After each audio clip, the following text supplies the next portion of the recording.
Hello and welcome back to another episode of the Debatable Discussions podcast. Today we're talking about politics and current affairs, and we will be delving into three main topics. So, yes, you join us for an exciting episode today as we're just delving into the world of current affairs and what's been dominating the news headlines. So, Diane, this hasn't been something which has been on the forefront of the UK news, but it has been at the front of the European news, and that is the recent Romanian elections.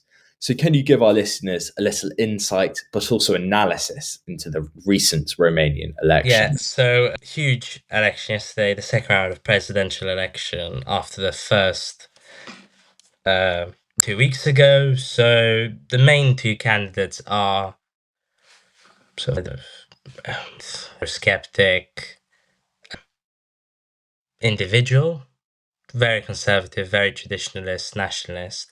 And then on the other hand, you have the mayor of Bucharest at the moment, who is also the president of Romania now. And he is sort of a centrist, liberal, progressive individual.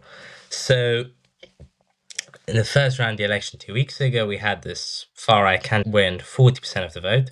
So Romania operates a system such as France, where the main two candidates after the first round of the election go in a head-to-head, one-on-one sort of match-up in the second round of the election.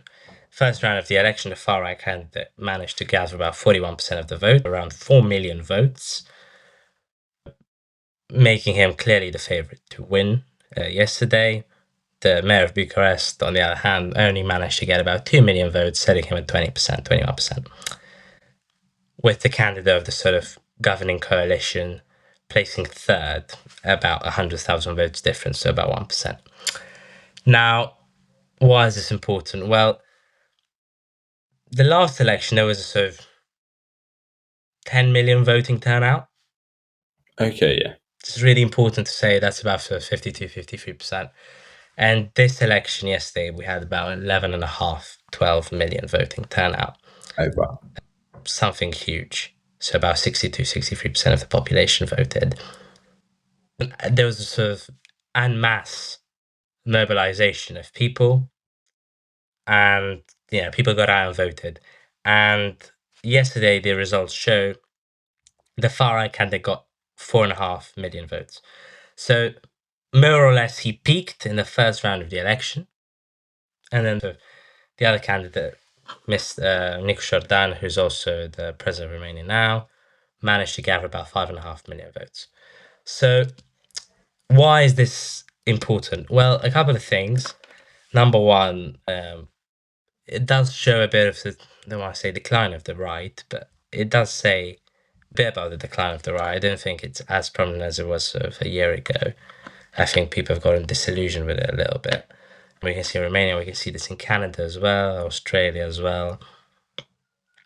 But secondly, probably more importantly, on the sort of landscape is the fact that this wasn't something that was expected. It was, this guy managed, the George Simeon, the far right candidate, managed in 2 weeks to go from being 100% president to just shooting himself in the foot over and over again until at the end he was on the operating table and no one could save him. And what he did was he did a couple of things. Number one, he went to a debate, got absolutely smashed, didn't understand what was going on, got destroyed on domestic and foreign politics, got destroyed every time he got angry, started making accusations, got destroyed there as well. Then, from then on, he didn't go to a single other debate. People were waiting for him to show up, never did. And instead of showing up to these presidential debates, campaigning in the country, he decided he's going to get so many votes that he's going to go to Poland and he's going to endorse a candidate in the Poland election. Then he went on French national TV, spoke in broken French, half in English, half in Romanian, couldn't manage to get two sentences across coherently, decided to insult the European Union and Emmanuel Macron, saying that they're dictators and they're meddling in Romanian elections. And in this run-up in the last week or so, he has managed to lose the election by his own will. It's a good time economically for Romania, I think. Well, the sort of markets show that the euro compared to the Romanian currency has sort of normalized again, because there was this shock factor after the first round victory. I think foreign investors are now again feeling secure about their money. So I do think it's a good outcome, objectively and subjectively. But I think it was an outcome that, frankly, it's almost like he wanted to lose. I mean, this is the equivalent of sort of, in UK terms Yeah. or in US terms even, Donald Trump saying I'm going to raise taxes a day before the election. It's stupid, it's silly, it's unnecessary, not called for. But thankfully he did it, and so by this he managed to lose. I mean, yeah, I find that quite interesting there because, as you've just described, obviously we've been seeing this picture across Europe for the past few months, even about the past year, sort of as we approach now of the part with the July election that happened in the UK, reaching its 1 year anniversary soon. And we see that there has been a rise in the far right of Europe. However, that does seem to be diminishing. And you gave that example of Romania there, of how perhaps these more populist leaders aren't really able to attract votes as they come up against perhaps candidates from the left who are less obsessed with publicity rather than delivering solid policies. But I think Yeah. it's a mixed picture across the world, though, because we haven't discussed it yet on the podcast, but we obviously had the Canadian election not too long ago. I mean, that was an election which, in my eyes, wasn't perhaps a loss for the right, but more a loss for Trump, because Trump lost that election for the right wing. But in general, it shows the effect that a Trump presidency has on the right wing across the world. We Well, saw it. it's really interesting. It's really interesting because this guy, he was going around with MAGA hats, Oh wow! saying he's the Romanian Trump, he knows Trump, he loves Trump. I don't think people stood for that. I think uh, it does show, as you said, the impact Trump has had. And also, a very important thing we mentioned is voter turnout. In low turnout elections, populists have a good chance of winning because they manage to get their people out to vote, which sort of the moderate right and the left don't really do. But in an election such as the one that happened yesterday, with a shock factor from the first round with a 20% difference and a 15% in voter turnout, an increase of 15% in voter turnout, I think that is very important to mention, because I don't think societies necessarily want far right people in power. It's just more about who actually gets up and goes to the polling station on election day. Yeah. I think that's true. I think, yeah, it's hard. I mean, I think the world right now at the moment is showing a far right tendency. However, Trump, as you said, is a detriment. You see Farage's branding. If you cast your mind back perhaps 6 months, we had those images of Farage and Nick Candy in Mar-a-Lago with Trump. Perhaps they met up with Elon Musk there. You got this sort of image of them almost being best friends, uh, Yeah, long-lasting mates from childhood type thing. However, now Farage has distanced himself completely to Trump. He pretends like he almost doesn't know him practically now because he realizes the detriment which wearing a MAGA hat, for example, as I'm sure the Romanian candidate will now know, causes. Because, yeah, Trump's really been a blessing in disguise. Thinking about Trump, I thought we could also perhaps touch on why Trump has recently been in the news, and that is his Middle Eastern or tour of the Arabian Peninsula, which he's recently conducted. I I'll mean, ask Dan for your thoughts in a second, but for any of our listeners who don't know, he's been around the Middle East. He's met with many of these countries. He's agreed generous sort of trade deals with Qatar, Saudi Arabia, and notably, he accepted a gift from Qatar for a 301. This plane is what Anthony Scaramucci, a close friend of the podcast, described as representing the quote unquote golden age of corruption in America. This idea is that Trump and the Trump dynasty, and one can see it, they're sort of corrupt to the core. You've got Eric and Don Trump, using the Trump name to sort of secure generous golf course deals and hotel deals across the Middle East. In Qatar, for example, I think there's a new Trump Tower being constructed over there.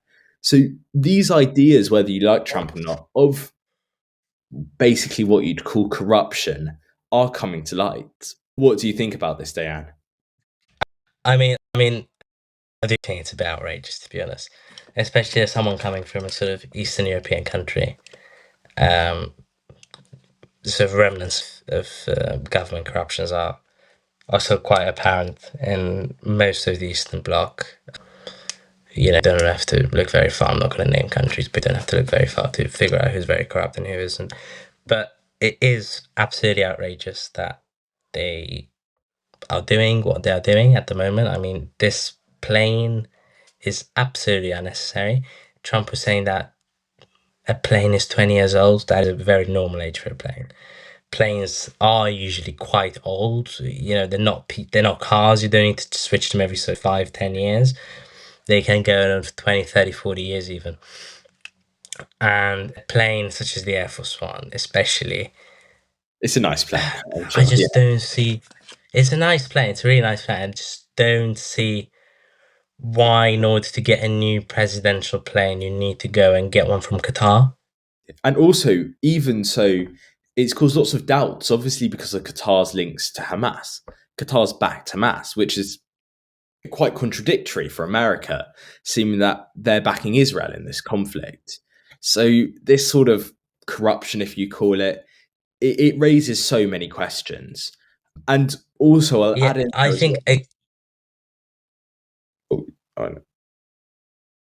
or I think as well, you know, going and getting all these deals, all these hotel deals as well, it's just yeah, outrageous.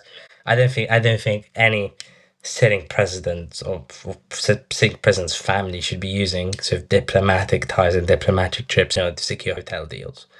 I mean, why are you there in the first place? What's your job?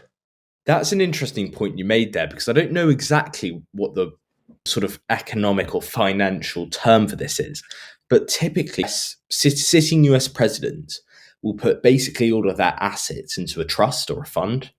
So, and I think It's a this blind idea, trust, yeah. yeah, this blind trust, and this dates back to Nixon basically in the 1970s, that all US presidents would basically put their money into a trust, and that would avoid there being a large conflict of interest or avoid the president's family using their name to make more money. Well, obviously, with Eric and Don Jr., this has been quite the opposite with President Trump. They're using the Trump name, money, to make profit. And we are seeing this revival of the Trump real estate business, which financially actually took a sort of bit of a hit in between Trump's first term and his second term. Yeah. But now that they can blast the Trump name across the world as he's smiling alongside leaders in the Middle East who are totally ideologically opposed to him on things like the Israel-Gaza conflict, but they offer him money, so he'll say yes. Yeah, I mean, I do think, again, I think it's outrageous. I don't think this should happen. I don't see any excuse that anyone can present to me saying that, well, but you know, they're still allowed to have businesses. No, well, they shouldn't be. Yeah, When that in that position, your job description is literally to only represent the US and their views. Your job is not to represent the US and their views whilst also promoting yourself and your own brand. yeah, That's not the job. Um, and again, I find it just appalling. yeah. And so, for the final section and the final discussion of the podcast today, I thought we could touch on the recent UK EU deal. This is a landmark deal, which is, well, inevitably, like any deal with the EU would, has attracted a lot of tension, a lot of disagreement over the UK, as it has on the day of recording on May the 19th. It has been announced today. Now, for any listeners who don't know, this deal has agreed fishing, trade, defence, and energy. And the principal sort of agreement was that European fishing boats have 12-year access to British waters. And this forms the biggest reboot since 2020, when the UK officially left the EU. Boris Johnson, obviously a Brexiteer, has, in words of the Telegraph newspaper, lambasted Sir Keir Starmer. I won't read out all the quote, but he has called him an orange ball chewing, manacled gimp of Brussels. He's also Okay. called it an appalling Right. sellout, hopelessly one sided, and sacrificed US fishing interests. Now, that does have a bit of classic Boris literary, poetic flair, as one could say. Yeah, But what are your views on this I new mean, firstly, EU deal? what US fishing interests? Oh, UK What fishing. US fishing interests? Oh, okay. UK fishing. Sorry, Uh, that's uh, well, I do find it yeah. a good deal. I think it's necessary for the UK to be a bit more connected to the European continent. I think it's beneficial for everyone. Again, this also allows the UK back into the Erasmus University Exchange Program, as well as a youth mobility scheme that would allow young people to access to the EU through work, study, and travel. I think this is a good deal. I think there are some hardliners, to quote Vince Cable, who was also a member of. I think there are some hardliners here. I'm sure if we look on Douglas Carswell's Twitter, we're going to see some delicious tweets. I think, John, if you can fish any of those out. But I don't think this is a bad deal in any way. I think this allows Britain, again, to bring investment into Britain. That's necessary. And the trade boost is obviously a positive thing. I mean, fishermen are very disappointed with the deal, but realistically, I do think there's an old saying: there's plenty of fish in the sea. Yeah, I'm positive about this deal. I think what it says is a defence pact secures British access to a new 150 billion euros of the EU rearmament fund through the UK. I think that's good. Europe needs to definitely strengthen itself militarily, and I think the UK not taking part in that effort would just be a bad decision for everyone involved. Also, it's an emissions trading deal, so UK exporters would avoid 800 million of carbon border taxes. That's fantastic. Opens up trade in between the communities, and that's great again. And there's another cooperation point on crime and migration. Everyone from Labour to Reform has been saying there's a problem with migration, and this allows that to come to a conclusion. So I think it's a good deal. Yeah, I mean, I think there are advantages to it, but I'd probably disagree with you on some of them and say there are some clear disadvantages, in my opinion. I think, and you pointed out there, was it the Erasmus scheme or this idea Yeah, of mobility? That is something that actually is really good, primarily because the UK has a migration exodus at the moment. There's an exodus of wealthy and educated people leaving Britain, going to abroad. Hence, a sort of youth mobility scheme of the most educated from the EU, or in fact, anyone, is useful for Britain because we do want skilled people to frankly replace the people that are leaving the UK.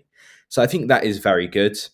Obviously, as you said, the whole migration crisis means that anything's good, but there are a few, and also the e-gates as well. Dan, you have to travel lots, but I guess you're fine with being a yeah, European person, but that has caused some mild frustration amongst Brits in Europe. But for me, yeah. It has, yeah. there are a few things which do stand out for me as particularly sort of disadvantageous in this deal. Notably, the fishing thing. I can understand the criticisms that it has totally disregarded the interests of British fishermen. This is because they don't have a protected access to this zone. And as Toby Young said as well, quite truly, Sukiya has bound future governments within this 12-year fishing rights deal. And that is because there is actually clauses stating that the EU can effectively tax or put tariffs on British exports. But there's also some other things, I think, also on perhaps on the slightly more Eurosceptic side of the whole debate. It does seem like a bit of a step back. In the words of Douglas Carswell, I mean, I don't agree Oh God. anywhere near to the Oh extent of Douglas God. Carswell, but it has almost been designed to inflame Eurosceptic sentiment. Another man who's very good at using quite poetic literary language. But I do agree with this idea of surrenderism. We saw Sakia make this trade deal over the Chagos Islands, which I thought was awful at the time. It was almost like him sort of handing them to China practically. And I do think it will be a gift for reform. Reform are notoriously good at capitalizing on sentiment of communities which feel sort of left out by Starmer, or Yes, communities which, like fishermen, I'd imagine, or communities which sort of look down on Keir Starmer's metropolitan Labour elite. Therefore, I think this will help reform. It'll help them because of this whole fisherman debate, but it will also reignite a bit of an EU debate within the UK because people will think, do we want to be surrendering ourselves to the EU? Do we want to be giving them more rights? Also, equally, the European Court of Justice, that has been something, I mean, especially the European Court of Human Rights, which has caused a bit of controversy. So I think wherever you sort of stand on this debate is going to prove controversial. And I wonder how well Sakir can capitalize off it because the only person that will, if he doesn't, is reform. yeah, I agree and disagree with you there. I do think it's going to be quite a controversial topic, but I wouldn't call it surrendering. I don't think it's surrenderism, this deal. I don't think there's any part of the deal that is sort of giving more rights to the EU. I think it Oh, well, just allows, number the one, British fisherman people. rights. The fishermen, yeah, well, yes, but also it eases burdens on farmers. That's Yeah, the thing. I see Because that. farmers, I think the surrendering the whole of the fishing waters to the EU, that's something which your ordinary Brit will see as surrenderism in the sense that we are giving access to our waters, a sort of valuable topic throughout British history, which has caused contention over to the EU. but then you're lowering carbon tax, you're lowering tax on steel, Yeah, I do see you that. are lowering Yeah, the cost of energy. So, yeah. I mean, it's got to be a bit more. Oh, yeah, I see how there are nuances within it, but I still think the main headline that comes from this is surrenderism because the main agreement was fishing rights. This whole thing about removing red tape from agricultural thing, that's a far smaller point than the branding on this deal, which is over fishing rights. I think the fishing rights are genuinely the biggest thing of the deal. Do you think they're just made out to be the biggest thing of this deal? I mean, I don't know. In fairness, that is a good point. I think they're made out to be the biggest thing of the deal, but Yeah, I agree with that. Yeah. I think that's the thing. I think even if they are the headline, as long as these fishing rights dominate the headline, that makes the headline surrenderism by extension. Because Farage right now, even the Tories, what they're going to be plotting is that exact plan. They're going to be saying, Sir Keir has given us our access. They've sold out the UK. Whether you, they've sold out the UK's access to fishing rights. And I think I agree with your points that there's been red tape removed, but there's also been places where red tape has been sort of added and bureaucracy. I mean, the carbon trading deal, the UK now aligns itself with the EU's aim to hit net zero and they rejoin the EU emissions trading scheme. I mean, I'm not at all a climate change skeptic. I mean, I totally believe in climate change, but I'm a huge net zero skeptic. I believe that net zero won't happen by 2030. And that's something which surprises me of Sakir rejoining that EU scheme.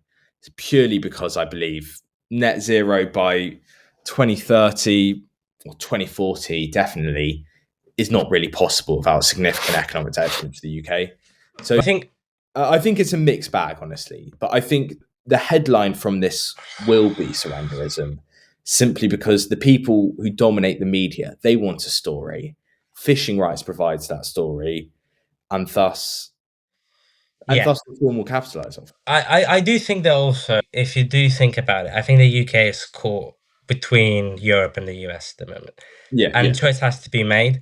And I think, although maybe in previous years the American administration would have been more favorable, with the way the American administration is looking towards Europe nowadays, which is basically with zero interest, I do think that the UK has no other choice but to align itself with France and Germany in order to have a sort of united front against Russia and China.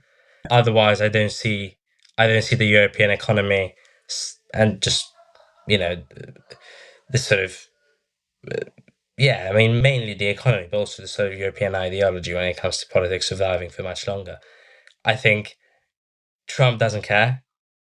He genuinely does not care about what on earth happens in Europe. As long as he's safe and as long as Americans are happy, he doesn't care.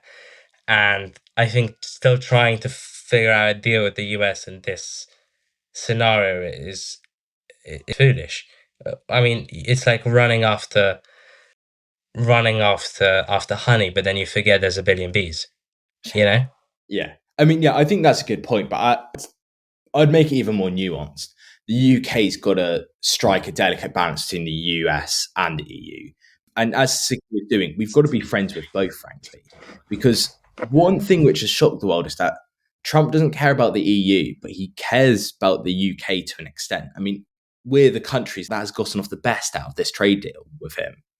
The tariff on cars has been reduced, the tariff on steel and aluminium has been reduced.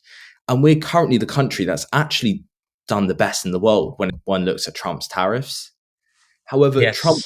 Trump wields power, uh, as we saw in the reaction to his tariffs. Therefore, we've got to side with Trump, but then we've also got to realize our neighbors in the EU. And we've got to Yeah. say, well, we can't neglect them as well. So the Yeah. UK really is walking along a tightrope because we've got to please Trump. We've got commitment to Ukraine, which we have to please as well, which Trump isn't willing to do. So there's so many different areas to the UK in who they almost need to align themselves with that Yeah, I fully agree with you there. I agree with you there. I think as it always has been, British politics will be very interesting for these next few months. We've got an unpredictable man in the White House who does as he wishes. We've got conflicts raging across the world, but also, as you said there, Diane, we've got problems in the EU. And yeah. So thank you everyone for listening to this episode. We hope you enjoyed as we took a bit of a deep dive into the US, Romania, and the UK and EU's recent deal. Thank you for watching, and as always, if you have enjoyed this episode, please do watch our other episodes, especially the ones with our guests such as Anthony Scaramucci and Vince Cable. If you're looking for something a bit more controversial and you feel that you've listened to too many people talk sensible things, do also give a listen to Douglas Carswell. And I hope to see you soon. See you then. Hasta